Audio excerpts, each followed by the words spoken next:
Et pour commencer cette émission, j'ai le plaisir de recevoir Julien Levillain. Bonjour. Bonjour. Vous êtes le nouveau CEO de Buzzman, puisque Georges Mohamed Cherif vous a passé la main il y a maintenant quelques semaines.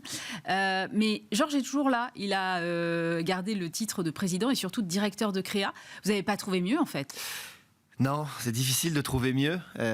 Non, on est très content qu'il reste. C'est le plan. C'est pas du tout qu'il s'en aille. C'est plus effectivement une passation de témoin qu'un départ. Et il supervise toujours toute la création. Et on est très content que ce soit le cas. Alors, c'est un truc qui s'est fait de façon progressive. Havas était monté au capital en 2019, je crois qu'ils avaient racheté 51%. Aujourd'hui, ils sont à 100%. Mais ils s'étaient engagés à redonner des parts au management. Vous-même, vous avez décidé d'en redonner une partie à des salariés. Ouais. Pourquoi ce choix aujourd'hui? Pourquoi procéder de cette façon, en fait? Alors, Havas, c'était à la base pas engagé. C'est juste que la qualité des 5 dernières années et la volonté de continuer l'aventure, eux et nous, a amené à cette discussion et donc cette volonté de partager d'Havas, de nous redonner une partie des parts. Et après, nous, avec Georges et les actionnaires existants qui étaient déjà dans le premier deal, on a eu envie de partager avec les gens qui ont aussi participé fortement aux 5 dernières années, mais surtout les gens dont on considère qu'ils seront ceux qui feront les 5 prochaines années, les 10 voire les 15 prochaines, ça l'avenir nous le dira. Et donc voilà, c'était vraiment une volonté d'avoir une vision plus collective, on va dire, de la suite et de partager avec ceux qui font l'agence. Aujourd'hui, on est 180, évidemment qu'on n'est pas 2 ni 5 à la faire tourner. Vous êtes avec à vos côtés 3 directeurs généraux. J'ai le sentiment de ce que j'observe de l'industrie aujourd'hui, qu'on est passé un peu d'une époque où on avait des agences très incarnées, très fortement portées, soit par un patron, soit par un directeur de créa, et qu'aujourd'hui on est plutôt dans une ère du collectif. Vous vous inscrivez là-dedans? Ouais, on s'inscrit là-dedans. Après, je pense que c'est aussi lié à... voilà, on a beaucoup de budget, il y a beaucoup de gens, il y a beaucoup de choses à incarner, etc. Après, Georges restera toujours une tête de pont médiatique pour l'agence. On n'aura pas tous le même rôle de représentation, mais en revanche, faire que les décisions ne soient pas prises à 1 ou 2 personnes, mais à plus, ça me semble plutôt aller dans le sens de l'histoire. Et on espère que ça fait que les décisions qu'on prend sont meilleures. Donc, je ne sais pas si c'est vraiment la volonté de s'inscrire dans une époque où le sentiment que c'était la bonne chose à faire et que c'était normal, en fait, et qu'à un moment, c'est aussi un moyen de garder les gens avec lesquels on a envie de travailler dans l'agence, parce qu'ils ont aussi des ambitions et des envies. Et c'est aussi une façon de transmettre peut-être la culture de Buzzman qui est assez singulière, en fait. Oui, tout à fait. On se dit souvent que c'est en vrai... quand on est une agence, on n'a quand même pas de choses très concrètes autres qu'une culture. Une culture, c'est pas très concret, mais c'est sûr que c'est ce qui fait la différence, et ça passe autant par une atmosphère, une ambiance, que des ambitions partagées en termes de c'est quoi le type de campagne qu'on fait, pour quel type de marque on a envie de bosser, etc. etc. Et donc ça, évidemment, ça se transmet, et ça se transmet à différentes échelles. Et donc effectivement, ce management CDG, mais aussi le middle management en dessous, ils sont dans la logique d'être imprégné de cette culture pour la transmettre à tous les gens de l'agence. Ouais. Et le rachat par Havas n'a rien changé là-dedans? C'est-à-dire, je me souviens, à l'époque, j'avais reçu Georges qui me disait le maître mot du deal, c'est l'autonomie totale. Vous êtes toujours là-dedans? Ouais, honnêtement, le deal a été respecté par Havas de A à Z. Il n'y a pas d'ingérence, on continue d'être libre. Et évidemment, notre liberté, entre guillemets, on la gagne ou on l'achète par la qualité de ce qu'on fait et par les résultats de l'agence. On n'est pas naïf, mais en tout cas, de ce point de vue-là, on a une autonomie complète dans la gestion, dans les recrutements, dans les choix des compètes, des pitchs sur lesquels on va, etc. Il n'y a aucune ingérence de leur part.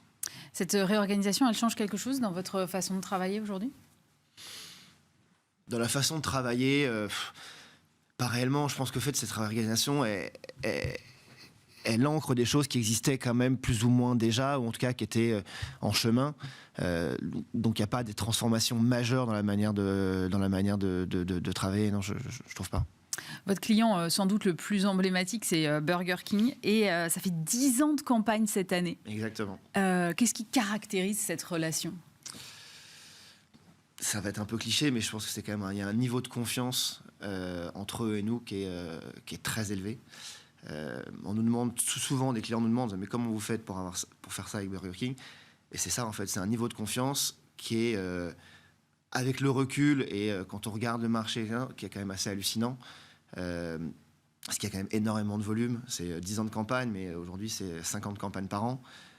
Donc pour réussir à faire ça en ayant une continuité dans la qualité, il faut se faire confiance, et ils nous font confiance, et on leur fait confiance aussi. C'est-à-dire que quand ils nous disent non à des trucs, généralement, c'est pour des bonnes raisons. Et puis cette confiance, elle est aussi liée au fait que je pense qu'aujourd'hui, la connaissance de la marque, elle est vraiment ancrée dans énormément de gens de l'agence, ce qui fait qu'aujourd'hui, sur Burger King, il y a peut-être la moitié des gens de l'agence qui sont amenés à travailler sur Burger King à un moment ou un autre dans l'année, et qu'ils ont tous une connaissance assez innée de ce qu'est cette marque, donc on tape rarement à côté. Vos autres clients ne sont pas jaloux? Il faudrait leur demander. C'est sûr que souvent, on nous demande de faire la même chose. Mais alors déjà, il faut aussi la modestie de toutes les marques ne sont pas les mêmes, ne se ressemblent pas. Burger King, c'est, avant même qu'on travaille dessus, c'est une marque extraordinaire. C'est une marque qui fait des choses extraordinaires dans plein de pays. Donc nous, on est aussi des passeurs sur cette marque-là. C'est sûr que c'est plus facile de faire des choses sur Burger King que sur d'autres marques. Et après, je pense que les autres clients sont aussi contents du travail qu'on fait pour eux. Après, il est différent, mais je pense que les gens de Boursorama, les gens d'IKEA, les gens d'Uber Eats sont pas jaloux parce qu'ils sont contents de ce qu'on fait pour eux, les résultats sont là, et qu'à la fin, c'est peut-être une inspiration, mais pas de la jalousie, non, je crois pas. Alors justement, sur Uber Eats, vous avez une campagne qui vient de sortir, elle est sortie donc dimanche. Et alors, il y a des stars. Il y a un casting de stars. Il y a Léna Situation, il y a Sophie Marceau. Et je me faisais la réflexion qu'en ce moment, j'ai l'impression qu'il y a un peu le retour des stars dans les campagnes. Je pense à Michel Polnareff pour Yomoni. Il y a eu, je crois, Gérard Darmon pour Parions Sport il n'y a pas longtemps. Ouais. Comment ça s'explique, ce retour? C'est un peu surprenant, je trouve. Comment ça s'explique? Je n'ai pas de rationnel derrière, très honnêtement. Est-ce que c'est du soft power des Américains? Parce que pour le coup, quand vous regardez le Super Bowl, c'est une orgie de stars dans tous les sens, et que maintenant, c'est pas une star, c'est 15 stars. Alors, est-ce qu'on copie ou pas? J'en sais rien. Je pense que c'est effectivement lié à ça. C'est culturellement aussi, je pense, la volonté pour les marques de s'ancrer dans des choses qui sont, dans des gens en fait, parce qu'aujourd'hui c'est difficile de créer des ponts très consensuels à travers des programmes, etc. En revanche, il y a encore des gens, il y a encore des stars, quelqu'un comme Sophie Marceau, on va dire, qui a fait quand même l'unanimité auprès d'une très large population. Et finalement, il n'y a pas tant de produits culturels. Alors, Sophie Marceau n'est pas un produit, mais vous voyez ce que je veux dire, oui. Qui font cette unanimité. Donc peut-être que les stars apportent ça. Et à l'inverse, des stars qui sont peut-être moins l'unanimité, mais qui sont plus niche. Eux, en revanche, ils ont une puissance, un impact, parce que dans la campagne, il y a aussi SCH. Il fait moins l'unanimité, mais en revanche, sur la cible sur laquelle il est fort, il est très fort. Et donc, ça fait sans doute, c'est des marqueurs, et on va dire que c'est peut-être des moyens d'entrer en résonance avec la culture et les cibles. Mais c'est vrai que je suis d'accord, on en voit de plus en plus. Sans que je puisse vraiment... Pourquoi je ne sais pas trop. C'est des tendances. Est-ce que c'est pour autant une garantie de succès ? Non, je pense que ce n'est pas une garantie de succès. Et je pense que c'est toujours pareil. La manière dont on les utilise joue énormément. Quand on a fait Brad Pitt avec Boursorama il y a quelques années, évidemment, Brad Pitt, c'est un événement en soi, mais le fait d'utiliser pour ne pas le faire parler, ça rajoute quand même quelque chose de très important.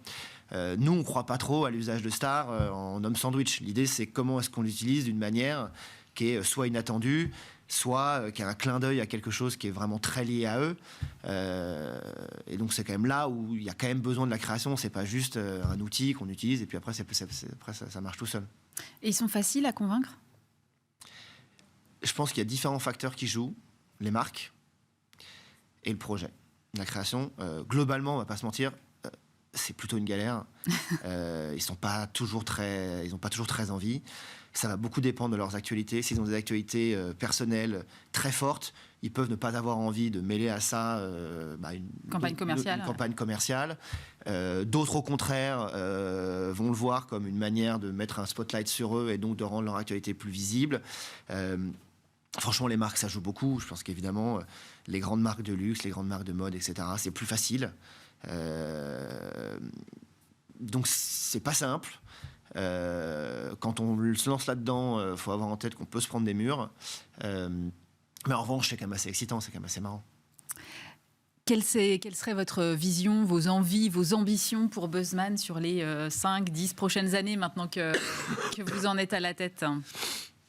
Alors, moi, ma première ambition, c'est de faire que ce qu'on a construit pendant 15 ans perdure. Je pense qu'à un moment, ce qui est difficile dans ce métier, c'est de durer.